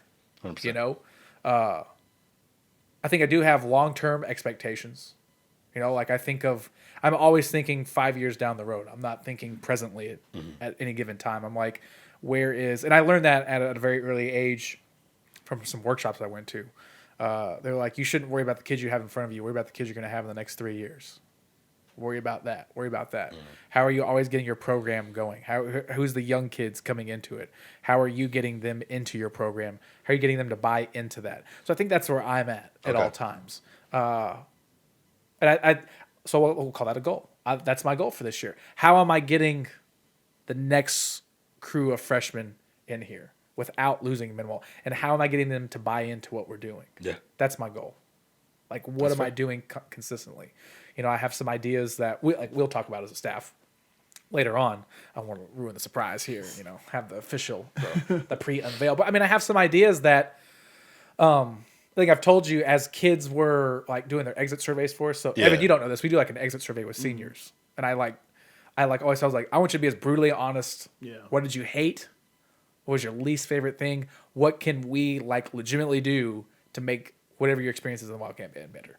And, the last 3 years now, I've like really sat down and like some of the changes we made this year were based on a lot of those things. I was like, I can't sit here and read this and then not do anything about it. Like we need to make, you know, we make this change here, we make this change here. Yeah. You know, like the big one was this year was like, let's just be a family again, you know? And I think we did that. Now, how do we keep that? You know, how do we keep that family mentality happening at all times? Is it always gonna be perfect? No, because families aren't perfect. You know, you're gonna squabble, you're gonna celebrate, you're gonna do whatever. But at the end of the day, you want to make sure like the kid next to you has your back, no matter what. And I think we as teachers want the kids to know like we got your back no matter what. Yeah. You know, like we're gonna hold you to high expectations, like any relevant human being would do. You know, you don't walk in the classroom like, well, let's see what we can do to suck this up today, guys. Like. What about you guys? Like, man, I'm ready to play some terrible sounds. Let's do this. Nobody ever says that, you know? But and maybe a second goal would be like, what can we do to be fun? I use that term very loosely. Like my idea of fun. Your idea of fun. Your idea of fun, probably. Like I want to work hard. I want to put a great product in the field. And what I really want, so this is probably like the real goal here. Okay. I want to instill it in our kids that like when it's time to turn on, let's turn it on, and then let's play. Because I've been around our band. I didn't mean to like talk all work tonight, but I haven't like debriefed about anything. Yeah, man. And God knows how long. But I think I knew going into it that it was just gonna be because we didn't get to like we hustled all the way to graduation. Yeah, we got to graduation. Deuce. We unloaded the truck, and I didn't come near that school for like 2 days. Because you need that. But you came back. I haven't come back yet. I've been worried about going to weddings and you don't have like you're buying a house. You're doing like other adult things going on in your life, man. Which I totally get that, which is great. Yeah. But these are things that have kind of been bouncing my head because I've been talking to our current seniors. Like, what would you want us to continue going into next year? What do you want us to keep doing? And this is just like a personal one. It's at some point, maybe before we got here, during our time as our current unit, our kids just don't understand how to turn it on for performances. They think they do, just like any kid would. You know, they realize like, oh, it's performance time. Now I got to be awesome. And all of a sudden you're like, what if, you know, all these theoretical things come into play of like, you know, what if I don't do awesome? What's going to happen then? What if I'm the link to the show that is not very good? No, like it's just, how do we reinstill that natural confidence of, you know, this, not just play it. Yeah. You know, and that's something I've always had where I know I've prepped for it. It may not be perfect, but dude, I'm about to like play the snot out of this. Yeah. Be ready for this. You know, how do we get our kids to trust in that training again? And Brent can tell you too, man. Like he's had some bands that like they don't rehearse well, but man, they play really well. Yeah. I feel like that was freshman year. Yeah. That was part of the crew that like They didn't always rehearse the best, but you put them in the spotlight, and they're get like, "Oh, dude, now we're about to do some stuff." Yeah. And we're like, we as directors were like, Why can't you I just recreate remember that being- like yeah. in the... like why Just can't super. I, I remember being super frustrated the entire time. like why freshman can't year. why can't I not recreate that in a rehearsal setting? We'll be all right. and that's that's the mentality of some of that Yeah. stuff. You know, it's like honestly, I feel like that mentality behind that is I'm getting the bad reps out of the way. I'm getting my bad reps out of the way. Yeah. That way, I know what it feels like when it's wrong, and like my body will automatically autocorrect to that. I mean, I've read some books about how people have that mentality of It's fair. I'm just getting bad reps out of the way, man. Like, and it's gonna frustrate you to no end, and it does. Yeah, 100%. Every time it does. You know, So I equate, again, well documented on the show. I equate a lot of things to fighting. yeah, And I think I do that because it really started when I don't remember who did this article on the best athlete of all time, greatest athlete of all time, and one of the conversations that was being had is like, okay, you got to go down to like, there's only really two sports that is just in your human nature that everybody understands and it's straightforward: yeah. fighting and running. I would definitely agree with that. Right? Like, not everybody gets to play hockey because you need X amount of equipment, you need Yeah. a ring, and so like the follow up, the third place would be soccer because then you just need an open field and something loosely of a ball, right? But everybody understands, like, Yeah. since you're 5 years old, it's like, do you want to race for it? Like, Yes. and then it's like the person that wins Fight me for it. or fight me for it. Exactly. And so that being said, then the two best athletes in the world are Usain Bolt and Floyd Mayweather. Yeah. Okay, because Usain Bolt 9-second 100-meter dash. Yeah, he's fast. What? It's like 9.67 or something. Something like he got that. even lower at some point, but yeah. I don't know. Let's fact check that. Fact check, double check me on that. Yeah, and then, Floyd Mayweather and then too. Floyd Absolutely. Mayweather 49 and Conor McGregor Yeah. and Logan Paul, right? 15-0, 9.58. 9.58. Yeah, that's fast. Right? So stupid fast. And then Speaking of stupid fast, like he even let up on that. Yeah. So like he was gonna go faster. it might be just like a 9. He was gonna go. I would 9.5. imagine he was gonna go like sub 9.5. Not 9, maybe 9.48. That would be stupid. Yeah. But that being said, that mindset is a really clear one when you put things into fighting terms. It's like, all right, if you did not do enough preparation for this event, Yeah. you're gonna get knocked out. Yes. Yes. Right? It And will hurt. it's a different thing in racing where it's like, you just lost. All right, like that sucks. Yeah. But it's a pretty clear thing of just like, yeah, I just didn't, he trained more than me. So that's why he was faster. Yeah. But in fighting, it's like, he trained more than you and he beat the shit out of you. Yeah. I would agree. So I'm trying to like, how to word that I don't know. into like the like first day of band camp, first day in the classroom, just like whatever you do, imagine that you are working against getting knocked out. Well, that's true of anything too. Like, and Yeah. I don't know if that's probably common for our athletes to hear that. Like, somebody's always outworking you. Yeah. Anytime you're not working, somebody is working. Anytime you're sleeping, somebody's awake, putting in some work somewhere. And I think I'm trying to get rid of the ambiguity Yeah. in statements like The that. question is, how do you raise the stakes? Like, and there aren't really any stakes when it comes to music. Yeah. That's the hard part. Is like, how do you create stakes in music? And I think we're all in the same Yeah. mindset of where we created stakes in our own head. yeah. Where it's just like, no, you're not going to be better. Bitch, you wish you were going to be better than me. Come on now. And like that's the way you got better. And it's hard to tell kids to like either make stakes for themselves or Yeah. or how to like instill the want of making said stakes. Right.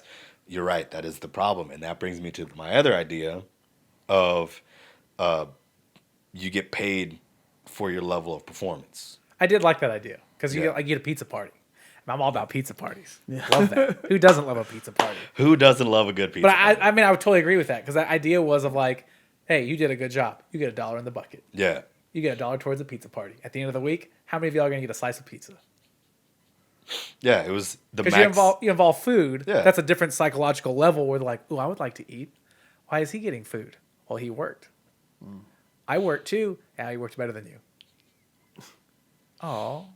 Like, oh, would you like a slice? Next week. Yeah, I have to work harder. What? Yeah, I don't know if it's a weekly thing. I don't know if it's like a monthly thing or just the overall season thing. I don't know. I like the idea of the overall season. Yeah. Because then it's like, That would be like a chart thing, man. Yeah. Like, I mean, you'd have to like, you have to like sell that. you have to sell the shit out of it. Yeah. I mean, But that's just like that's next level sticker. I mean, what do you? You know, you get $5 a day is the max that you could pull for the rehearsal. And you know, Yeah. if you have a bullshit rehearsal, you get $1. You have a good rehearsal, you get $5. And then by the end of the year, however many slices you get in, you either get 3 full slices, or we're gonna do that first grade thing where we cut a medium pizza into 30 slices and everybody gets 2. Like that's Barely 2, man. Like, here's a crust and a roni for you, bro. And it's Little Caesars. and it's like, all right, you could get 3 slices of, you know, extra large Yeah. Domino's, or you could get a quarter of a slice of hot and ready.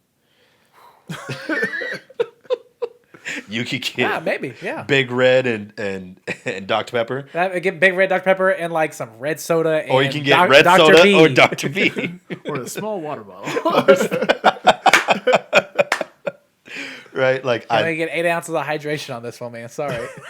that's I really like that idea, and you're right. There's a lot of planning that needs to go Yeah. into that. What does that look like on a weekly basis? Yeah, a what month, is- a bi-weekly, or a, you know, heck, you could even like do that for just by sections. Yeah. Whose section is working the hardest this week? Or yeah, just do a interdisciplinary, like the people that were on the most often get the party. Yeah, I mean, there's a lot of variations you could do it, or I could do it like this one guy that I worked with when I was a lifeguard. His name was Brock. He was the manager, and he gave out Brock prizes, which means like if you were slacking off, you won a Brock prize, which was never a fun prize. But I like that. That always had like a super negative connotation. But I mean, our kids always respond to that, you know. But I mean, turning around and going, "Oh, if you just do the work, like I'll feed you. I will literally feed you and your friends. I'll feed everybody. It's on me. Yeah, it's on me. Like we will take care of it." There's something to be said for that. There is, and I don't know. We just need to sit down and like really hash that what that looks like and get everybody's input on that, because I think that could be. I won't say revolutionary, but definitely would help. Yeah. You know, because I'm not looking for like perfect rehearsals. I know they're never gonna be perfect. I just want the kids, when it's time to perform, be ready to perform. Yeah. Like know when to like lock it up and just dial in. You know, like that's the way I was raised when I was doing music. Performance time. Know when you're performing. Know when you're practicing. Yeah. And just do it. To me, it's always those last reps that you're just like, oh, we're gonna do our performance rep. It always feels like kind of a let's get this like cranked out when it should be like a we need to perform right now. Yeah. Like Yeah. I think it's these 15 minutes of like this needs to be performance time. And I think some of that will help this year because our kids will be back to normal performance schedule. Yeah. They'll be like, oh, it's okay, we always do this before performance day, you know? Yeah. And it won't be like, well, are we performing this week, or are we going to make it to Friday? Also, or, yeah. You know? Definitely there was that level of anxiety this year, for sure. For sure. Monday, like, all right, we're missing like some people. What's going on? See if we make it. Yeah, I don't know, man. I'm trying to figure out how to just do it right. What that statement looks like for us at our school. I will say this. I think we hit a good stride this year, just philosophically, like almost just hitting a mental reset button, a physical reset button, because that allowed our kids to really give their input and go like, what do you guys need the most out of this? Yeah. That's and, fair. and they told us. And so now it's like, if that's what you need the most out of this, we need to make sure that that's always at the forefront of our decision making. And like that stuff like that is like really resounded with me. And anytime I make a decision about something, or we discuss something, or all three of us as the staff discuss something, I like, this is what the kids want. And that's education, man. Like, what does the kid need? Yeah. Yes, they want this, but what do they actually need? Does that need turn into the want? Does that want turn into the need? Yeah. You know? Yeah, I think. It's a lot of trying and hoping, man. Yeah. And then you get to the end of the year and you figure out if it worked or not. Hey, man, but it did. It did. I mean, look at the graduation kids that played. They sounded pretty good. Sounded pretty good. You know, like, that was a great ending performance to a year, whereas as optional as everything has been, the kids think it's optional. We're like, that's not optional, dude. What are you doing? What are you doing? Don't ask me that question. It's never really optional. It's never optional. You just expect it to be there, you know? But like, the kids had a great last performance, and hopefully that catapults into a new change, a new sense of, yeah, we're back. Yeah. Not that we went anywhere. It's just, there's just, I guess there was change this year that, you not doing indoor but doing percussion ensemble. The kids were like, you have a group of kids that are like, what's indoor? Yeah. Just like we'll have a group of kids that like, what's an away game? What's an actual marching band rehearsal? What's a marching band rehearsal look like? Which honestly, I think they did okay with the marching band rehearsal to an extent. But just now we're just going back to okay, now this is for real. Like, you got to be here. Yeah. It's not optional anymore. You're in marching band, or you're in band or not. Yeah. And that's for a concrete thinker like me. That's that's way more helpful. Because we get this ambiguity-ness. It's like, no, I don't work that way. I need concrete. I need concreteness all around me. It actually makes me angry when it's not concrete. So, what are we doing? Yeah, right. And man, I'll just go with the flow, and at least for the summer right now, and just hang back and relax, man. All of us have earned it. Anybody that has taught, any teacher out there, oh yeah, that's watching this, you have earned a well-deserved break. You have earned 100%. It. And I hope, and I do know that a lot of people now that when they first started homeschooling through quarantine, they're like, I don't know how y'all do this. Like, what? Like, deal with your kid? And 30 of his friends? And 30 of his friends that are just like him? We do it every day for 185 of those days. Yeah. That's light work. I don't know how y'all deal with my kid. But, every parent can say that. Yeah. But, like, just any teacher out there, man, like, enjoy your break. You deserved it. You earned it. They always give teachers that rag of like, y'all only work like 9 months out of the year. No, we don't. And that was very much true these past 18 months. Yeah. God damn. It was fucking 18 months, wasn't it? Doesn't feel like 18 months. Feel like about, like, I don't know, 3 years. Yeah. Feels like it. TRS should give me 3 extra years of service on this one. Help it out. Yeah. Yeah, come on, help me out. TRS, Give me a little closer to retirement on this one. Give me a little bit more buffer. Just, I know I've earned some more gray hair this year. Still surprised. No gray hairs. That's impressive. I'm impressed. All As much as you stress out. Hell yeah, man. Must be all that stretching you do. Yeah, man. It's the morning zen. It equals out the daily stress and anxiety. Stretch the hair away.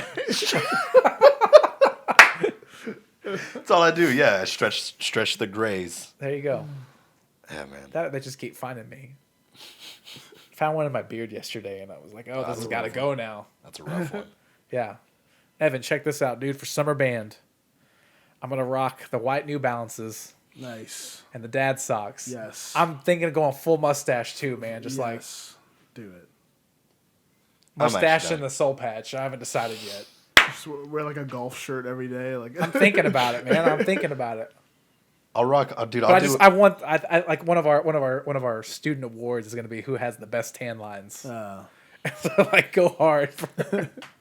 Now, do you want some jorts? Because I can get you some jorts. I don't need any. Ooh, maybe.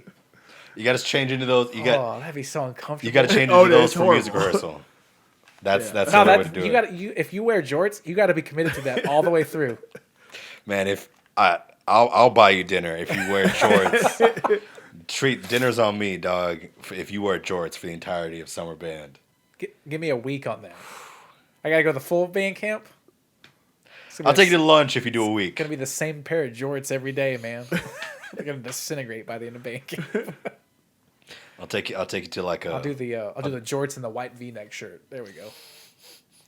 That'd be a killer tan line, dude. Got this here. Got this here. Dude, I'll jump on with the summer stash.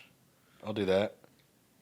That look awful. God. That'd be awesome, dude. I haven't seen my chin in years. That'd be awesome because then I can get rid of it after that, after summer band. Yeah, I think I'm gonna do a similar thing. I'm just gonna get single sweatbands. Yeah. Just go forearm. Just see Just how have, and see see if how you can bad. get that See if you can all get the that way Yeah, around. just man. I'm gonna place the sweatband in the same spot Yeah, man. the entire every day. It should just be bad tan lines. That's just what it needs to be. New award, bad tan line hype. Yeah. That's I mean, just wear it with pride, man. Who's got the worst tan lines? that's got to be the old Greg award. Is Greg coming back, man? Can we get Greg to come back? I don't know what he's I'd doing. love to have old, because he needs to give away the old Greg He- award. I 100% agree, but COVID did him wrong for school, so you know. That's tough. With the case for a lot of music students, man, just having to do all this stuff online, just Yeah. bitch and a half. So, Yeah. I hear that. I haven't talked to him in a while. I need to hit him up. Got it. I mean, speaking of, I just got to find people to come help teach with me. I know my boy Curtis. He said he's already down. He's kind of Oh, that's good. locked in with just keep staying on the private circuit, private lessons and such. So We got to keep him around, man. Yeah, man, absolutely. He did some great things with us this year. yeah, man, take full advantage of everything that he knows and everything Yeah. that he can do. So especially next year with all those young cats and hopefully like with the way the school year is going, I actually get to teach all the sixth graders. Oh, yeah, man. Hopefully you can get down to all the middle schools at Fingers that crossed, point. man. That'd be great. I mean, it's always the goal for everybody is to get out and help you guys as much as we can. And this year, I know I couldn't with you a couple of times. I know Will asked me to come out and work with some kiddos, and I was like, I just can't. Like, I don't have time. That hurts my soul a little bit because we should be with you guys. Yeah. Just like you guys are with us sometimes, and just like making sure everybody sees everybody. Right. Yeah. You know, that's important for the kiddos to see all that stuff. And yeah, just it hurts my soul. I was like, I can't come. I can't do this. I have to do this other stuff instead. It's other bullshit. To do my other secretarial work that he gives me. Hold on now. No, I do not. That you put off. I just don't do it. He just puts it off and walks in. He's like, hey, So I'm screwed. so how do I was like, oh Lord. Hey, Anytime he walks into an office and asks like, so this email, it's like, oh, Anytime Marcus comes in timid, it's like, wait a this minute. is gonna be a minimum of 30 minutes. All right, let me clear my schedule real quick. I started changing it up eventually. I got at the Timothy and just like, hey man, what's up? Hey, you busy? You see that one email? Cause I don't. No shit. Just send it to me. No All one, right, I gotta go read it again. Yeah, that's what I was like. Yeah, that one's you, man. That one's you. no one likes that question during work. You busy? I'm at work. What do you want me to be? There's a great TikTok going around about like when you're at work and someone's like, "Wow, it's really quiet here today," and everyone's like, "I swear to God, if you say that again, I'll kill you." Wait, yeah, I didn't know about that. The nurse thing when it's like apparently it's like a bad thing for nurses to say Yeah. it's quiet. Yeah. Because it's like a thing. It's like a bad thing. It's like a bad omen or whatever. If you say it's quiet in a hospital, Yeah. they like freak out. They're like, "Don't say that." Like Because literally people die there, so Yeah. you gotta like be Oh, cool shit. about that. it'll be like 20 people will come in the next like 5 minutes after someone says that. Yeah, actually, I didn't think about that. That sounds awful. Yeah, don't do that. Yeah. Fair enough. That's bad. Just like whenever it's like, wow, it's really quiet in the band hall. What's going on? Oh no. It's too quiet. There should be sounds happening. I need random chirping and Yeah. and somebody trying to get into a fight. That's what I need. Yeah. Where's it at? Oh man. Yeah, man.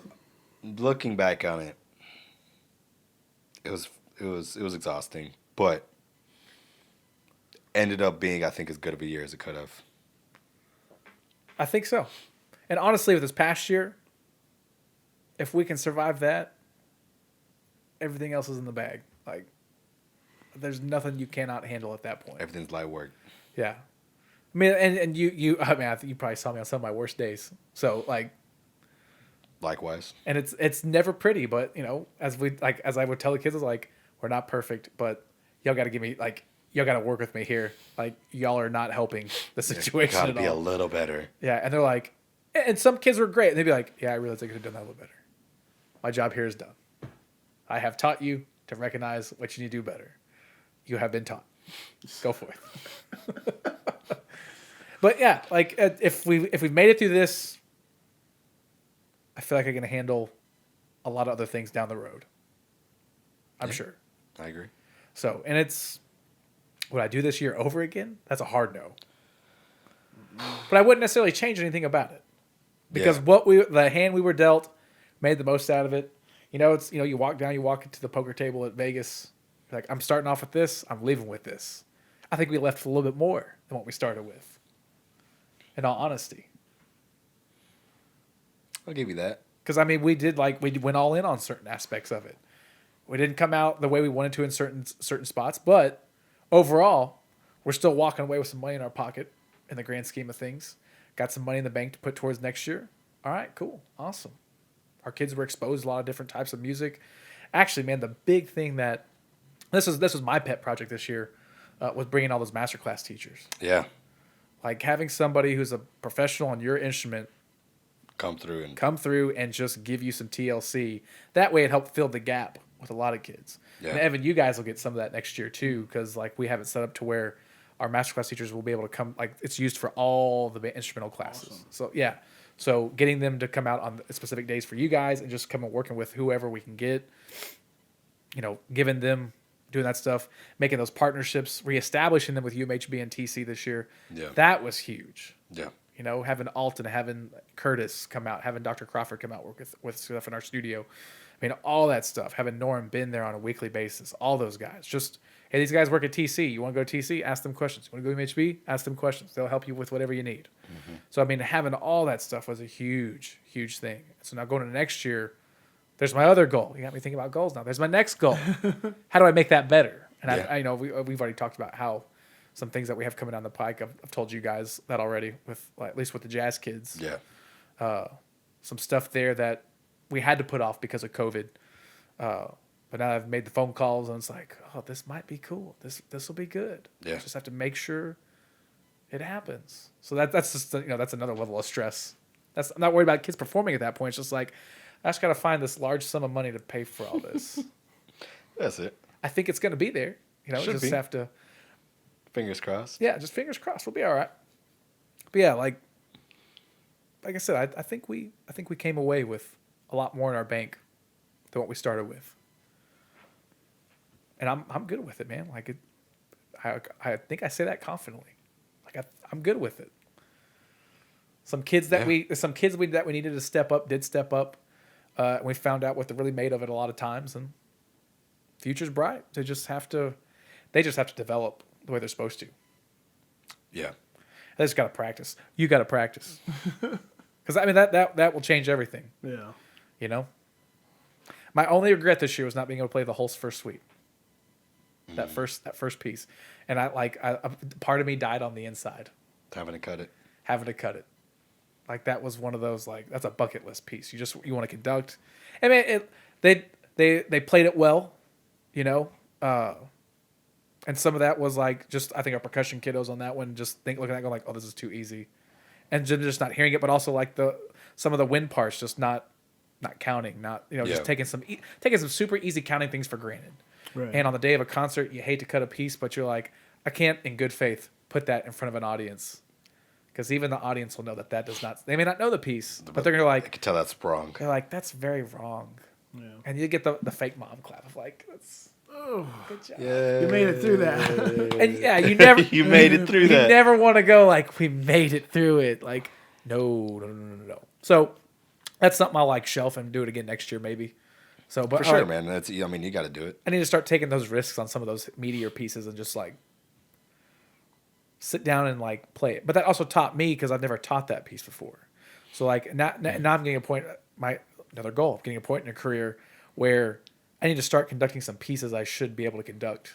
Yeah. Throughout there, you know, the Holst suites. I'd like dig into Lincolnshire. It's terrifying. But, you know, just like... I feel that. I'm still really sad I didn't get to give us this day. Yeah. But, like, taking some heavy... Taking some legitimate rep with the kids and, like, hey, everyone should be exposed to this at some point. It's one of those pieces that everybody plays. Let's play that, and let's just see what happens. You know? So, that was the one risk I took this year was Amazing Grace, and... I thought it went well, man. They did do it well. They did do it well. There were some things that they're young musicians... and that's the hard part with that band. Like, it's such a wide range of talent. You have you have some seniors, you have a lot of freshmen, and you got a lot of kids in between, and you're just like, how can I get everybody to meet right? It's just a moving target all the time. Yeah. So, but we'll see how it goes next year, because I think I am going to start with the whole that first week. Like, because I was like, I'm coming back to this. I'm bitter we had to cut it, and some of the kids were like, why did we cut that? I don't understand. I was like, it just didn't sound good. And they're like, well, my part sounded fine. I was like, yeah, but the person next to you didn't play it fine. And that trumps you playing really well. And they're like, oh. This is a piece for military band, not military you. Right. All the parts have to sound good. Yeah. So, but like, yeah, we'll dig into it again next year and try. Yeah, man. I think. We'll see.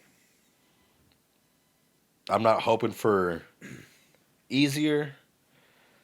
I'm hoping for what's the word I'm looking for? What's A little less ambiguous, a little more straightforward? Yeah. Yeah. Yeah. It doesn't necessarily need to be easier, but I would like for the target to not move as much. I mean, because we were talking about this, like this is me and besides our first year of teaching, this is our first year where like nothing is weird. Like Yeah, I guess for you guys. Yeah. Yeah. like nothing is Year 4 of teaching is our first go ahead year. like it's That's a big one. Yeah. That's a big one. Actually, by year 5, that's like the big checkpoint. That's what I've always been told. I know I told you that too. That's what I've always been told as well. It's like year 5 tells you like if your plan is working. Because then, like, because we always, at least at the high school level, you get your full cycle of kids that now you have like your program established in the middle schools. Right. Like by year 4, your program is established. Because I think no more kids coming out of Travis should know who I am right. at that point. Yeah. Yeah. Yeah. And then all the current kids should, like the seniors, are like, those are our kids. Those are our freshmen, yeah. Yeah. So, and I'll have like, I think 2 more classes of Travis kids that roll through there that like, I've known you for the last 7 years. Let's get you out of here, man. Get on with it. It's not a bad thing. Like, let's keep you grooving through this, Yeah. man. Let's get you out. So, that's weird for y'all to even think that. Yeah. Like, your first like real normal year. Yeah. At this point. It was year 4. Should have been. God, I can't remember my first year of teaching. Oh, that was the worst year of my life, maybe. Yeah. Yeah, it was the worst time of our lives as well. We've talked about it twice on we did a go ahead mental health episode entirely. Then we did like the mental health of teaching, and we both just kind of talked about the first year almost the entire time. And I like those episodes. It was rough, man. That first year of teaching was. So I mean, I was coming straight out of my master's degree, teaching like top tier kids in terms of like preparation. They were always the all region kids, all state kids, all these kids that like always self-sufficient in setting goals and like achieving goals. And I came into public school and I was like, I have made a mistake. Whole different world. Yeah. And I knew it because parents are educators. I know what I'm going. I knew what I was getting back into. But like the first day, like, you know, a kid like flipped me off in band class. I was like, band kids don't do that, dude. What are you doing? He's like, well, I hate you. I just met you. He's like, you're not the person that was here last year. I heard she was terrible. He's like, she didn't make us play. What? What are you in band? Like, what are you doing here? And that kid would be like, oh, well, I was just here just to be here. Here for the easy grade. Like, Well, well, here's how you get an easy A in band. Let me tell you, friend. But yeah, I remember that struggle vividly. Yeah, and if I had to compare it to the last 18 months, I would much rather teach the last 18 months than do my first year of teaching all over again. I don't know how y'all feel about that. I know that I can say that proudly. same here. Yeah. Like I would happily teach these last 18 months and deal with a moving target rather than have to go and figure out a whole new system. And I tell you, man, like the Will really did get me through that whole first year. And that's what I love about him, man. Same. Like he's an absolute goofball, but man, he is like one of the most loyal dudes that, hey, are you good here? Do you understand what's going on here? Do you have a question about this? Are you sure? Maybe we should try this. Like, hey, maybe we should. I like that. Yes. Let's try that. Word. All right. Yeah. And yeah, I remember the dude, I came off like that from Baylor to that first year playing at CBDNA. It's a rough jump. All these like prestigious conferences that, John Mackey's Asphalt Cocktail came out that year. And like doing all this stuff, having Alan McMurray on my final concert, of all this soprano saxophone galore. And he's like, oh, that guy sounds good. Like, yeah. I'm like, yeah, sound good, dude. Killing it. Let's go change some lives in public school. To that first sound of 7th grade non-varsity. Just like, Oh no! I was like, oh, what just happened? Why do y'all sound like that? That wasn't supposed to happen. And like I knew that because even like Will gave me the heads up, and I was like, oh yeah, like I got this, man. I can wave a stick. That's not hard. Light work. Thinking I would like show them my mad conducting chops, doing stuff, and he was like, let's play concert F, guys. What's a concert F? Like, oh, okay, no problem. That's this note on your instrument. And then getting ready. Okay, let's try this again. And me just being the dumb teacher, like, would y'all prefer a count off or should we just breathe together? They're like, why would we breathe? I'm gonna count you off. Here we go. It was just that gut check of like, all right, man, you want to earn that paycheck? You want to really change some lives? Shit is different. You can get a kid to play that F in tune. You're gonna make it. You're gonna make it the whole way through there. And yeah, I would in a heartbeat do this year all over again instead of doing that. I agree. Yeah. Shit was rough. Yeah. And that doesn't include the ridiculous amounts of stuff they probably had to do for like new teacher stuff of dealing with mentor. I don't know. Do they still do that with? Do they do that with y'all? You have like mentor teachers? Well, no, not us, but like the newer teachers. Yeah, they still have mentors and stuff. Yeah. Brent was mine. Which I mean, Will was mine, Yeah, same. and Will was like, "Fill this out." Like, what is that? I'll just sign it and I'll fill it out for you. What is it? It just says like we like talked about your feelings about this stuff. Yeah. Sign it. Get that out of here. Yeah. Because then we would, that'd be like our post-concert hangs of like, hanging out at Pizza Wings and things with all the other guys and be like, how's it going your first year? I was like, I have no idea what's going on. Like, hey man, we got your meal tonight. Thank you. Thank y'all for being nice to me. I want to kill myself. It's like, I'm not dead on the outside. Yeah, man. No, you're right. I would rather do the 18 months past the first year instead of the first year. It was that 18 months was a rough time, man. And they're absolutely right about that first year of teaching when they're like, congratulations, you made it. You're like, I did. Barely. Yeah. You're like, hold on by a thread. But you're like, I did this. Yeah. That comes down to the running analogy at that point. It's like, hey, what's the big deal about running a marathon? Like, well, I did it. What did you do? Like, well, you look like death. Yeah, but I did it. I did it. I feel like death, but I did it. Yeah. Those were very different times. It's 10 years ago, ain't it? It's 11 years ago. 11 now, years I think. ago, Yeah, it was son. 11 years ago. I was just a young Marcus Duran. Just happy to have a paycheck.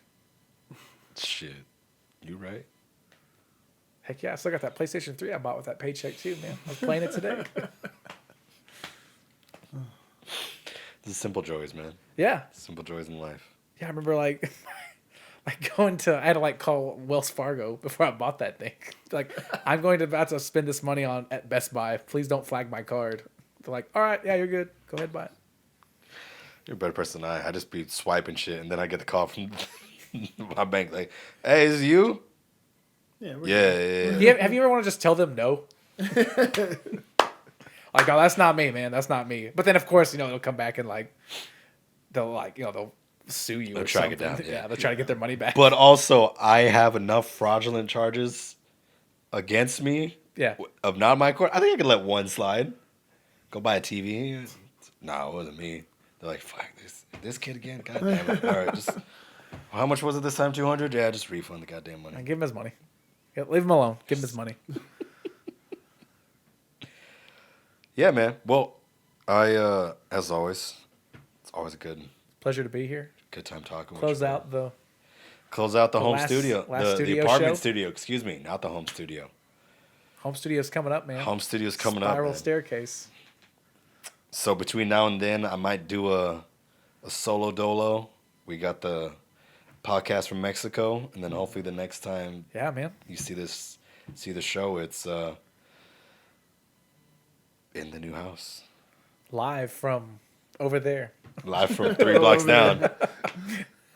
I just got to make sure I'm able to move in and get everything squared away in 3 days, basically, because That'll be fine. That'll be enough stress. Make sure Yeah. you get a fridge, man. Just make sure you get a fridge. I know I got to figure out the goddamn fridge thing. Yeah, good luck. Yeah, I don't miss that at all. Good luck. fridges are really hard to get at this point in time, apparently. So that's gonna be fun. Like I said, going to IKEA tomorrow. Hopefully it works out. Someone got a fridge somewhere, man. Yeah, my buddy turned me on to OfferUp. There's mad fridges on there, but I texted 2 people and they hadn't hit me back yet. I'm like, all right, I'll just go.